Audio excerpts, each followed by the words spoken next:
যেহেতু আমার 19 নম্বর আসন, যদি আমি নেক্সট দাঁড়াই এখানে, তো এটাকে আমি একেবারে দুবাইয়ের যে মেরিনা বিচের মতো একটা ওরকম ভাইব দিতে চাই। এটা আমার ইচ্ছা। ছোট ছোট স্বপ্ন দেখাই ভালো, বিকজ আই লাভ দুবাই। আমি ওখানে থাকি, আর ওখানে যে আপনারা জানেন যে ওখানে যে কালচার, ওখানে যে ভাইব, তো আমাদের গুলশানটাও কিন্তু ওরকমই। চাইলে আমাদের যে হবেন সে কিন্তু ওরকম একটা ভাইব দিতেই পারে। কিন্তু আমি কিন্তু ফার্স্টে বলেছি যে সরকারই আসে, দেখেন আমাদের নিয়ে কাভারেজ হয়, আমাদেরকেই লাগে, কিন্তু আমাদের চলচ্চিত্রের কোনো উন্নয়ন করছে না, আমাদের সাংবাদিক ভাই বোনদের জন্য স্পেশাল কোনো উন্নয়ন করছে না, চ্যানেলের জন্য কোনো উন্নয়ন করছে না। কিন্তু কেন করছে না আমি জানি না।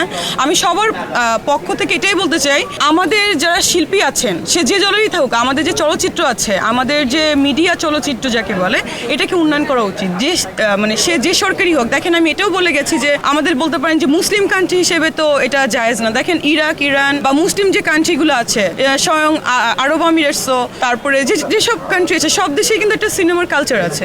সো আপনারা ওই কালচারটাকে মেনটেন করে সিনেমাকে মেনটেন করেন, কিন্তু আমাদের দেশে কিন্তু সেটা হচ্ছে না।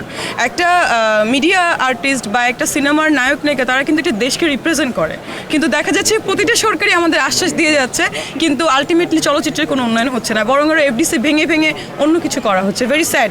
আমি এটা সে যেই হোক, এটার আমি বিপক্ষে। যদি বলেন যে কিসের বিপক্ষে, এই যে এফডিসিটা ভাঙা হয়েছে এটার বিপক্ষে আমি। বিকজ আই লাভ এফডিসি, আমার জন্ম ওখান থেকে, এবং শুধুমাত্র আমার না, এই যে শাকিব খানেরও জন্ম ওখান থেকে, সালমান শাহর জন্ম ওখান থেকে, আমাদের যে রাজ্জাক সাহেবের জন্ম, ববিতা ম্যাডামের, সো এভরিওয়ান এরকমই। না না না, আমি সব ছোটোখাটো ইলেকশন করব না, আমি জাতীয় নির্বাচন করবো। আমি সবসময় ভোটার না, জাতীয় নির্বাচন চলচ্চিত্র নির্বাচন তো ডিফারেন্ট। সো আমি চলচ্চিত্র নির্বাচন করতে চাই না, পক্ষ বিপক্ষ হতে চাই না। চলচ্চিত্রের মানুষ সবাই আমার কাছে, এজন্য আমি পক্ষ বিপক্ষ হতে চাই না। এবং আরেকটা জিনিস বলার, জাতীয় নির্বাচন করলেও আমি স্বতন্ত্র হতে চাই, কারণ সবাই আমাকে ভালোবাসবে, আমি এটাই চাই।